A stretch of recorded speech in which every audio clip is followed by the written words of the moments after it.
So మీకు చిత్తశుద్ధి ఉంటే వీళ్ళని అరెస్ట్ చేయండి. అవినీతి పరులు కదా, అందరు తెలిసే విషయమే కదా. అవినీతి పరులు అరెస్ట్ చేస్తే ప్రజలు ఏమనుకోరు, 100% ప్రజలు సంతోషిస్తారు. ఒకవేళ ఛార్జ్ షీట్లో కనుక కేటీఆర్ పేరు ప్రస్తావిస్తే అరెస్ట్ చేస్తారా? కేటీఆర్ను అరెస్ట్ చేసి దమ్ముంటుందా? క్విడ్ ప్రోకో ఫార్ములా ఈ రేసులో కంపెనీలకు బీఆర్ఎస్ కు పరస్పర లబ్ధి. సో నేనేమంటా ఉన్నాను, ఈ ప్రభుత్వాన్ని ముఖ్యంగా రేవంత్ రెడ్డి గారిని చాలా స్పష్టంగా గుర్తుపెట్టుకోవాల్సిందంటే, మీరు ఇలాంటి బురదలేటువంటి కార్యక్రమం చేయకండి. మీరు బురదలే కార్యక్రమం చేయాలనుకుంటే వాళ్ళని అరెస్ట్ చేయండి. ఆ కేసులో ఈవెన్ రేస్ ఇప్పటికీ 1.5 years అవుతా ఉంది, ఇంతవరకు ఛార్జ్ షీట్ దాఖలు చేయలేదు. ఎందుకు చేయరు? పూర్తి స్థాయి విచారణ చేసి ఇమీడియట్ దాఖలు చేసి కేటీఆర్ని అరెస్ట్ చేయొచ్చు కదా, చేయరు. ఎందుకంటే ఇదంతా రేవంత్ రెడ్డి చాలా తెలివిగా వ్యవహరిస్తున్నాడని ఆయన అనుకుంటున్నాడు. నేను తెలివిగా వ్యవహరిస్తా ఉన్నాను, ఈ కల్వకుంట్ల కుటుంబాన్ని అవినీతి కుటుంబం అనేటువంటి ఒక మచ్చ వేస్తాను, ప్రజల్లో పలస చేస్తామని చెప్పేసి అనుకుంటా ఉన్నాడు. నిజమే, కానీ రేవంత్ రెడ్డి గ్రౌండ్లో మీ ఎమ్మెల్యేలు మీ కార్పొరేట్లే మీ ప్రభుత్వాన్ని తిడతా ఉన్నారు.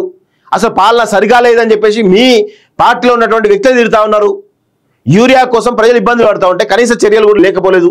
సో మీకు చిత్తశుద్ధి ఉంటే వీళ్ళని అరెస్ట్ చేయండి. అవినీతి పరులు కదా, అందరు తెలిసే విషయమే కదా. అవినీతి పరులు అరెస్ట్ చేస్తే ప్రజలు ఏమనుకోరు, 100% ప్రజలు సంతోషిస్తారు. అది చేయకుండా Kaleshwaram scam report PC Ghosh report అవుతుందో దాన్ని సిబిఐకి ఇవ్వడం, అట్లా మళ్ళీ ఒక రకంగా బ్లేమ్ చేయడం.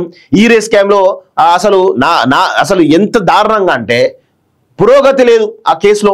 ఏదో నామకే వస్తే విచారణ చేస్తున్నట్టు కనబడుతుంది తప్ప ఎక్కడ కూడా పూర్తి స్థాయి పకడ్బందీ విచారణ చేయడం లేదు అని చాలా స్పష్టంగా అర్థమవుతుంది. మరి ఇప్పుడు క్విడ్ ప్రోకో అంటూ ఆయన మాట్లాడుతూ ఉన్నారు. సో దీనికి సంబంధించి చూద్దాము.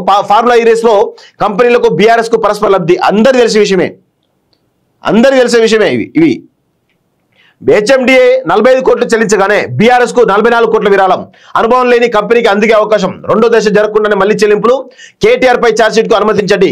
రాష్ట్ర ప్రభుత్వానికి ఫైల్ పంపిన ఏసీబీ అరవింద్ కుమార్ మరికొందరిపై అభియోగాలు. నేడు సీఎస్ నుంచి గవర్నర్ వద్దకు ఫైల్. జోక్యానికి సుప్రీం నిరాకరణతో చకచకా పావులు. గవర్నర్ అనుమతి తర్వాత అరెస్ట్ లేదా ఛార్జ్షీట్ అంటూ చూస్తున్నాం. అరెస్ట్ చేయరు, ఏది చేయరు, తొక్క చేయరు, ఏం చేయరు. రాసి పెట్టుకోండి, అంత ఉత్తముచ్చట తప్ప ఏమీ ఉండదు ఇక్కడ. కేవలం బ్లేమ్ గేమే. బీఆర్ఎస్ వర్కింగ్ ప్రెసిడెంట్ ఎవరైతే ఉన్నారో మాజీ మంత్రి కేటీఆర్ నిందితుడిగా ఉన్నటువంటి ఫార్ములా ఈ కార్ రేస్ లో క్విడ్ ప్రోకో జరిగిందని ఏసీబీ తేల్చిందని సమాచారం. కేసీఆర్ ప్రభుత్వ హయాంలో హెచ్ఎండిఏ ఖాతా నుంచి 45 కోట్ల మేర నిధులు ఫార్ములా ఈ కార్ రేస్ లో భాగస్వామ్యుల కంపెనీకి బదిలీ చేయడం, ఆ కంపెనీ నుంచి ఎలక్ట్రల్ బాండ్ల రూపంలో తిరిగి 44 కోట్ల రూపాయల నిధులు బీఆర్ఎస్ కు రావడం స్పష్టంగా కనిపిస్తుందని ఏసీబీ అంచనాకు వచ్చింది. దీనికి సంబంధించినటువంటి పలు ఆధారాలను ఏసీబీ సేకరించిందని తెలిపింది. క్విడ్ ప్రోకో ఫలితంగానే ఫార్ములా రేసింగ్ లో ఏమాత్రం అనుభవం లేనటువంటి ఏస్ నెక్స్ట్ జెన్ భాగస్వామి అయిందని ఏసీబీ అధికారులు గుర్తించారు.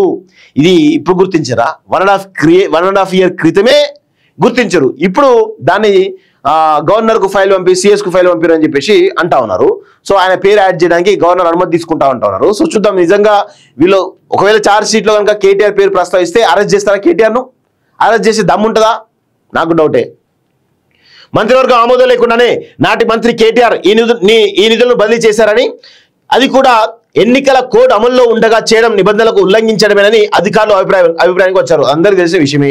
ఈ కేసులో A1 గా మాజీ మంత్రి కేటీఆర్, A2 గా ఐఏఎస్ అధికారి అరవింద్ కుమార్, A3 గా హెచ్ఎండిఏ మాజీ చీఫ్ ఇంజనీర్ బిఎన్ రెడ్డి, ఇతర నిందితులు ఏస్ నెక్స్ట్ జెన్ CEO కిరణ్ రావు, FEO కంపెనీలను పేర్కొన్నట్లు తెలిపింది. ఈ మేరకు వారిపై ప్రాసిక్యూషన్ చర్యలకు అనుమతి కోరుతూ ఏసీబీ అధికారులు ఫైల్ను మంగళవారం రాష్ట్ర ప్రభుత్వ ప్రధాన కార్యదర్శికి పంపారు.